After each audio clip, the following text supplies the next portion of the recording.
Good morning students. आज का जो टॉपिक है वो लेसन है। Actually I am starting the lesson three electrochemistry, विद्युत रसायन। जैसा कि नाम से ही पता लग रहा है, इलेक्ट्रिक प्लस केमिस्ट्री, केमिकल। दो तरह की एनर्जी होती है, इलेक्ट्रिक एनर्जी और केमिकल एनर्जी। तो उसी के बारे में हम इसमें पढ़ते हैं। तो branch of the chemistry, the branch of the chemistry which deals with the study of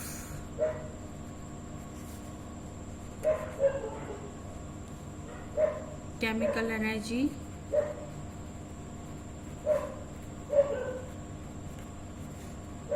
and electric energy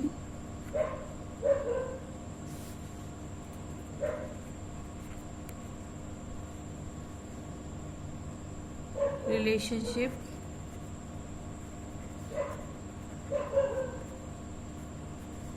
and interconversion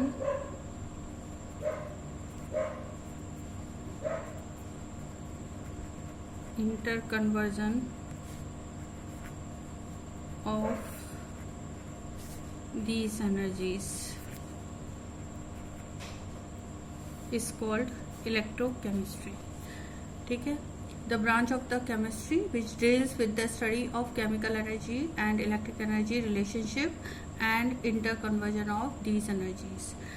रसायन विज्ञान की वही शाखा जिसके अंतर्गत हम किसी भी प्रक्रम की रासायनिक ऊर्जा और विद्युत ऊर्जा के मध्य संबंध और उन ऊर्जाओं के एक दूसरे में रूपांतरण का अध्ययन करते हैं।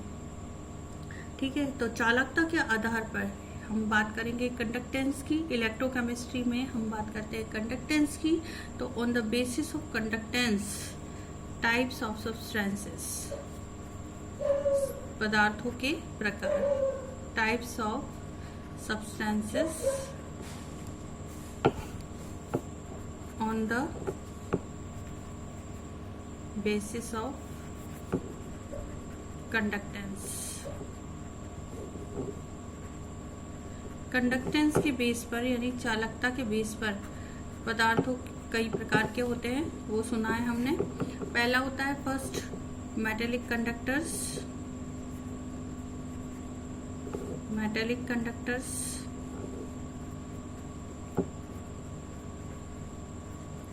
इनकी जो चालकता होती है वो इनमें उपस्थित इलेक्ट्रॉन्स के कारण होती है। ठीक है। और सॉलिड स्टेट में भी, in solid state they are good conductor.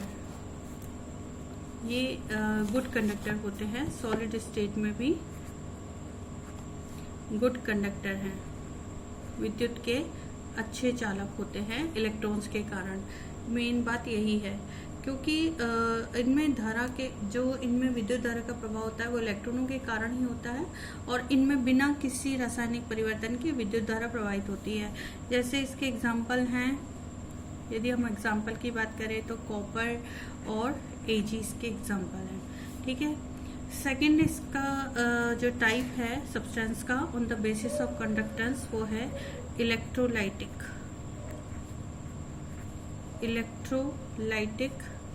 Conductors,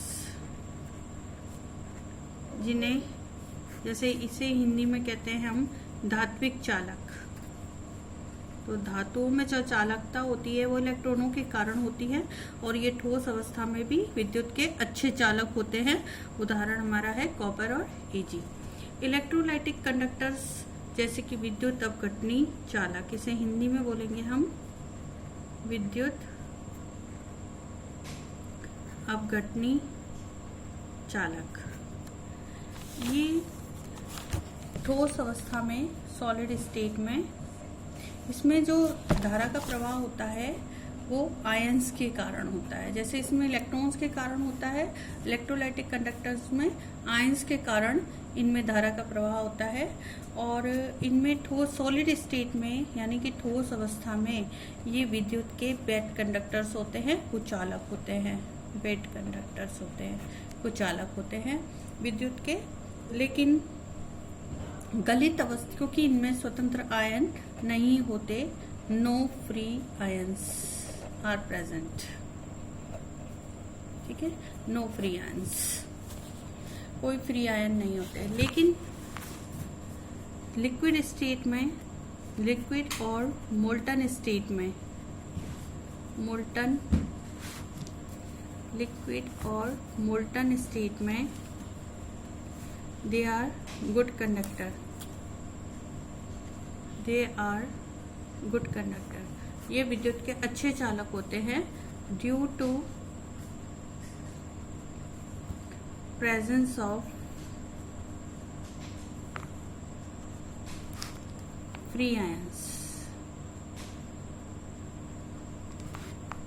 free ions के कारण, इनमें फ्री आयंस होते हैं जिसके कारण ये गुड कंडक्टर हो जाते हैं, ठीक है। जैसे फॉर एग्जांपल इसको हम ले सकते हैं एक्वस सॉल्यूशन ऑफ NaCl, ये इसका एग्जांपल हो गया। Aqueous solution of NaCl, KCl, जितने भी आयनिक कंडक्टर्स हैं वो सब इलेक्ट्रोलाइटिक कंडक्टर्स हैं, ठीक है। थर्ड है हमारा इंसुलेटर्स, चालकता के आधार पर इंसुलेटर्स, ये विद्युत धारा का चालन नहीं करते हैं, दे do not conduct the electricity. इसके एग्जाम्पल हैं, जैसे एग्जाम्पल हैं ग्लास, प्लास्टिक एक्सेट्रा, ठीक है। फोर्थ है हमारे सेमीकंडक्टर्स, जिनके बारे में हमने फर्स्ट चैप्टर में बहुत अच्छी तरह से पढ़ रखा है। सेमीकंडक्टर्स ये विद्युत पदार्थ जिनकी चालकता चालकों और कुचालकों के मध्य की होती है, यानी कि the conductance is found between the insulators and electrolytic conductors, so these are called semi conductors, ठीक है। एग्जाम्पल हमने अच्छी तरह पढ़ रखे हैं सॉलिड स्टेट चैप्टर में, सिलिकॉन एंड जर्मेनियम, ठीक है, silicon and germanium. Next fifth है super conductors, super conductors अतिचालक,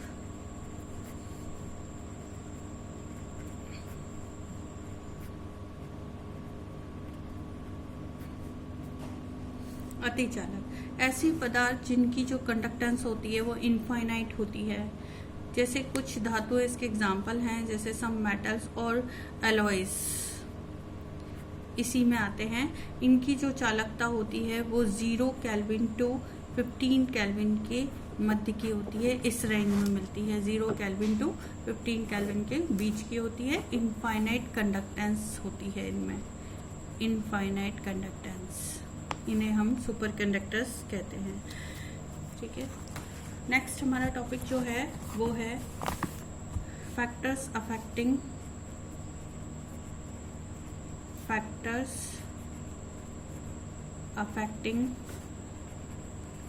metallic conductance.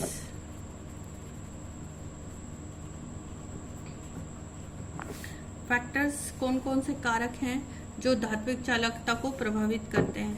पहला है नेचर ऑफ मेटल्स, धातुओं की प्रकृति। ऐसी धातुएं जिनमें इलेक्ट्रॉनों की संख्या ज़्यादा होती है, नंबर ऑफ इलेक्ट्रॉन्स ज़्यादा होते हैं, ज़्यादा होंगे तो उनकी जो चालकता है, कंडक्टेंस है, मेटेलिक कंडक्टेंस जिसे बोलेंगे, वो भी अधिक होगी, मेटेलिक कंडक्टेंस भी ज़्यादा होगी। सेकंड जो हमारा है, second factor, this is temperature. Second है टेम्परेचर। ये इम्पोर्टेंट पॉइंट है टेम्परेचर का, कि टेम्परेचर का मेटेलिक कंडक्टेंस पे टेम्परेचर का क्या इफेक्ट पड़ता है। तो ये क्वेश्चन एक बार बोर्ड में आ चुका है, तो इट्स वेरी इंपॉर्टेंट कि टेम्परेचर बढ़ाने पर मेटेलिक कंडक्टेंस जो होती है, मेटेलिक कंडक्टेंस वो डिक्रीज होती है। डिक्रीज होने का कारण यही है कि जो इलेक्ट्रॉन की जो एनर्जी है, एनर्जी ऑफ इलेक्ट्रॉन है, वो इंक्रीज हो जाती है। इंक्रीज होने से वो वाइब्रेशन एनर्जी बढ़ जाती है, या वाइब्रेट करना, वाइब्रेशंस बढ़ जाते हैं। और वाइब्रेट ज़्यादा होने लग जाते हैं तो कॉलिजन्स ज़्यादा होने लग जाते हैं। कॉलिजन्स मतलब टक्करें, उनके बीच में कॉलिजन्स बढ़ जाती हैं, जिससे कंडक्टेंस जो है वो निरस्त होकर कम हो जाती है, कंडक्टेंस जो है वो डिक्रीज हो जाती है। यही रीज़न है, ठीक है। तो ये रीज़न आप लिख के आ सकते हो बोर्ड में कि टेम्परेचर बढ़ाने पर धातु की चालकता कम इसलिए होती है क्योंकि टेम्परेचर बढ़ाने पर, ताप बढ़ाने पर इलेक्ट्रॉनों की ऊर्जा जो है वो बढ़ जाती है। बढ़ जाने से उनके वाइब्रेशंस या कंपन बढ़ने लग जाते हैं, और कंपन बढ़ने से वो आपस में टकराने लग जाते हैं। टक्करें बढ़ने से उनकी चालकता निरस्त होकर कम हो जाती है, ठीक है। नेक्स्ट है टाइप्स ऑफ इलेक्ट्रोलाइट्स। 2 तरह के इलेक्ट्रोलाइट्स होते हैं, ये आपको सभी को पता है। Electrolytes are of 2 types. Electrolytes are of 2 types. First, strong electrolytes, ये हमने सब पढ़ रखे हैं पहले। स्ट्रॉन्ग इलेक्ट्रोलाइट्स, और दूसरे होते हैं वीक इलेक्ट्रोलाइट्स। पर इनका इंट्रोडक्शन अभी जरूरी है क्योंकि हम इलेक्ट्रोकेमिस्ट्री पढ़ने जा रहे हैं, ठीक है। तो स्ट्रॉन्ग इलेक्ट्रोलाइट्स के एग्जांपल हैं जैसे NaCl है, KCl है, ठीक है। जितने भी सॉल्ट्स हैं, KNO3 है, ठीक है, NH4Cl है, HCl है, एक्सेट्रा, ये इसके एग्जांपल हो गए। ये पूर्ण रूप से अपने 100% डिसोसिएशन दिखाते हैं, 100% डिसोसिएशन दर्शाते हैं सॉल्यूशन में। 100% डिसोसिएट हो जाते हैं, अपने आयनों में पूरी तरह से टूट जाते हैं, विभक्त हो जाते हैं। 100% डिसोसिएशन इन सॉल्यूशन, पूर्ण रूप से वियोजित हो जाते हैं। वीक इलेक्ट्रोलाइट्स जो होते हैं वो पूर्ण रूप से वियोजित नहीं होते हैं, पूर्ण रूप से आयनों में वियोजित नहीं होते हैं। 100% डिसोसिएशन इनका नहीं होता है, ठीक है। इनके एग्जाम्पल जैसे कि CH3COH, एसिटिक एसिड है, अमोनियम हाइड्रोक्साइड है, ये वीक एसिड है, और ये वीक बेस का एग्जांपल ले रही हूँ मैं, WB, वीक बेस यानी दुर्बल क्षार, ठीक है। उसके अलावा और भी एग्जांपल आप ले सकते हो, जैसे बोरिक एसिड ले सकते हो, H3BO3 एक्सेट्रा, ठीक है। या कोई दुर्बल अम्ल से बना लवण, salt made from weak acid, जैसे HCN, एक ऐसा सॉल्ट भी आप ले सकते हो। तो ये एग्जांपल्स हो गए वीक इलेक्ट्रोलाइट्स के जो 100% डिसोसिएट नहीं होते। They do not show the 100% dissociation in solution, these are called weak electrolyte, okay. अब एक लास्ट छोटा सा टॉपिक भी कवर कर रही हूँ इसमें, इंट्रोडक्शन के अपना इंट्रोडक्शन चल रहा है ना इलेक्ट्रोकेमिस्ट्री का, उसमें लास्ट टॉपिक्स और ले रही हूँ मैं। Factors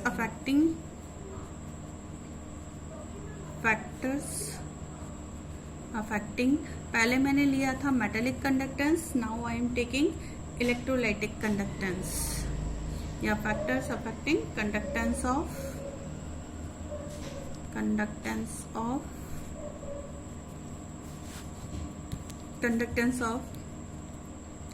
electrolytic solutions. जैसे फर्स्ट में ले रही हूँ, I am taking temperature T। Temperature बढ़ाने पर इन इलेक्ट्रोलाइटिक कंडक्टेंस जो है, यानी विद्युत अपघटकों की जो चालकता है, कंडक्टेंस जो है, अब सिर्फ हम किन की बात कर रहे हैं, only we are talking only about electrolytic solutions, यानी इलेक्ट्रोलाइट की बात कर रहे हैं, NaCl, KCl, इनके एक्वा सॉल्यूशन की। तो इनमें आयंस कंडक्टेंस इंक्रीज हो जाती है टेम्परेचर बढ़ने पे, क्योंकि इनकी आयनन की मात्रा यानी आयनाइजेशन बढ़ जाता है, आयनों की संख्या बढ़ जाती है, नंबर ऑफ आयंस जो हैं वो बढ़ जाते हैं, कैरिंग कंडक्टेंस टेम्परेचर बढ़ाने पर। सेकंड हम ले रहे हैं nature of solvent.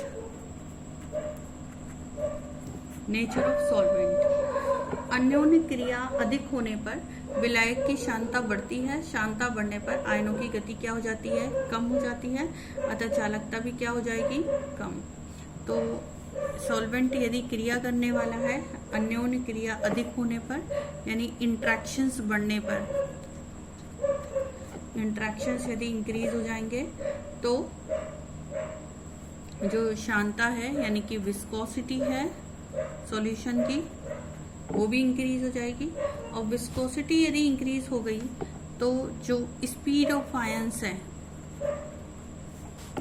Speed of ions है वो डिक्रीज हो जाएगी। और स्पीड ऑफ आयंस डिक्रीज हो जाने से जो कंडक्टेंस है वो भी डिक्रीज हो जाएगी। तो देखो कंडक्टेंस को प्रभावित करने वाले एक तरह से दो तरह के फैक्टर हो गए। एक तो नंबर ऑफ आयंस, यदि आयंस कैरिंग कंडक्टेंस ज़्यादा हैं, आयंस ज़्यादा हैं तो कंडक्टेंस भी बढ़ेगी, और या फिर स्पीड ऑफ आयंस बढ़ेगी तो कंडक्टेंस भी बढ़ेगी, और स्पीड ऑफ आयंस कम होगी तो कंडक्टेंस भी कम होगी। यानी दो चीज़ें हैं जो अफेक्ट करती हैं, एक तो नंबर ऑफ आयंस और एक speed of ions. Please keep in mind, okay. ये बात ध्यान रखना, या तो आयनों की संख्या या आयनों की गति, ये दोनों ही चीज़ें, दोनों ही बातें चालकता को प्रभावित करती हैं, ठीक है। तो थर्ड थिंग, तीसरा फैक्टर मैं ले रही हूँ आयनों का विलायकीकरण, सॉल्वेशन ऑफ आयंस। इसका मैं एग्जांपल 11th में भी समझा चुकी हूँ कि जैसे सपोज करो कि एक सॉल्यूशन है, उसमें छोटा सा कैटायन हम लिथियम Li+ ले रहे हैं और एक बड़ा सीजियम प्लस ले रहे हैं, ठीक है। तो इसमें इसका सॉल्वेशन जो है वो ज़्यादा होता है, जिसकी वजह से इसका साइज बढ़ता चला जाता है। इसमें H2O के मॉलिक्यूल्स इसको कम अट्रैक्ट करते हैं क्योंकि इसका न्यूक्लियस बहुत छोटा है। साइज बहुत बड़ा होने से न्यूक्लियस और वाटर मॉलिक्यूल्स के बीच की जो डिस्टेंस है वो ज़्यादा है, तो अट्रैक्शन कम है, तो इसे कम जल के अणु घेरेंगे, और इसे ज़्यादा जल के अणु घेरेंगे। इस वजह से लिथियम का साइज छोटा है लेकिन इसका साइज बड़ा हो जाता है, और सीजियम का साइज जो है वैसे बड़ा है लेकिन सॉल्वेशन के कारण ये छोटा रह जाता है। तो सीजियम प्लस की जो कंडक्टेंस है, सीजियम प्लस की जो कंडक्टेंस है it is greater than Li+, क्योंकि Li+ का साइज सॉल्वेशन के कारण बढ़ गया है और सीजियम का छोटा हो गया है। तो मूवमेंट किसका ज़्यादा होगा, स्पीड ऑफ आयन किसकी ज़्यादा होगी, सीजियम प्लस की। तो सॉल्वेशन के कारण जो है, जितना ज़्यादा सॉल्वेशन होगा उसकी कंडक्टेंस उतनी ही कम होगी, ठीक है। तो ये बात आप ध्यान रखना कि सॉल्वेशन जितना ज़्यादा होगा कंडक्टेंस उतनी ही कम हो जाएगी, कंडक्टेंस उतनी ही कम हो जाएगी, चालकता उतनी कम हो जाएगी जितना जलयोजन ज़्यादा होगा। इसीलिए Li का आकार छोटा था लेकिन इसका जलयोजन ज़्यादा था, सॉल्वेशन ज़्यादा था। सीजियम का जो साइज़ है, आकार है, वो बड़ा है लेकिन इस वजह से इसका जलयोजन कम हुआ, तो आकार छोटा है, इसलिए इसकी स्पीड ज़्यादा होगी, और स्पीड ज़्यादा होने से, सॉल्वेशन ज़्यादा होने से, स्पीड ज़्यादा होने से कंडक्टेंस ज़्यादा शो करेगा। तो सॉल्वेशन यदि ज़्यादा है तो कंडक्टेंस कम हो जाएगी, ठीक है। तो सॉल्वेशन ऑफ आयंस भी फैक्टर है जो कि कंडक्टेंस को इफेक्ट करता है, आयनिक कंडक्टेंस को। फोर्थ में ले रही हूँ, I am taking dilution. Simple सी बात है, डाइल्यूशन यदि बढ़ेगा, डाइल्यूशन यदि इंक्रीज होगा तो जो आयनों के मध्य अट्रैक्शंस हैं, अट्रैक्शंस बिटवीन आयंस क्या हो जाएंगे, डाइल्यूशन बढ़ने से कम हो जाएंगे। अट्रैक्शन यदि कम हो गए तो कंडक्टेंस क्या हो गई, कंडक्टेंस इंक्रीज हो जाएगी, चालकता बढ़ जाएगी। यदि उनके बीच में आकर्षण जो है वो कम हो जाएंगे तनुता बढ़ने से, तो कंडक्टेंस क्या हो जाएगी, इंक्रीज हो जाएगी, ठीक है।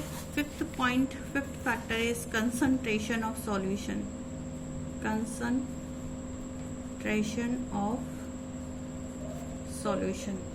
कंसंट्रेशन जितनी अधिक होगी, अभी थोड़ी देर पहले डाइल्यूशन बताई थी मैंने, तो कंसंट्रेशन जितनी ज़्यादा होगी कंडक्टेंस जो है वो उतनी कम हो जाएगी, ठीक है। 6 पॉइंट इसका ओके। नेक्स्ट एक इंटर आयनिक अट्रैक्शन फोर्सेस हैं। 6 पॉइंट इंटर आयनिक अट्रैक्शन फोर्स, लेकिन वो इसमें कवर हो रहे हैं। इंटर आयनिक अट्रैक्शंस, अंतर आयनिक अट्रैक्शंस।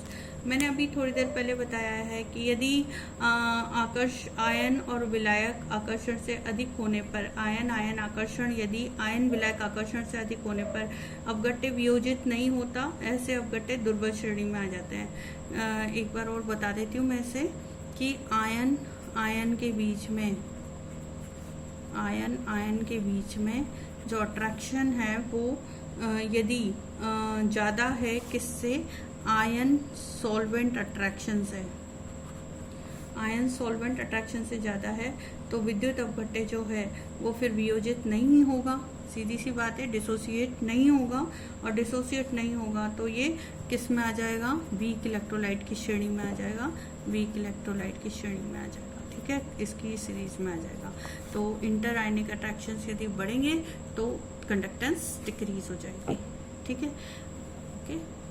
तो ये इंट्रोडक्शन आज मैंने पूरा कर दिया है इलेक्ट्रोकेमिस्ट्री का। अब इसके आगे में नेक्स्ट अपन टॉपिक वाइज चलेंगे। तो सबसे पहला first topic I will take electric cell, विद्युत सेल। ठीक है, उसमें 2 तरह के सेल होते हैं, उनके बारे में पढ़ेंगे हम, विद्युत अपघटनी सेल और विद्युत रासायनिक सेल, उन्हें डिटेल में पढ़ेंगे। Thank you very much.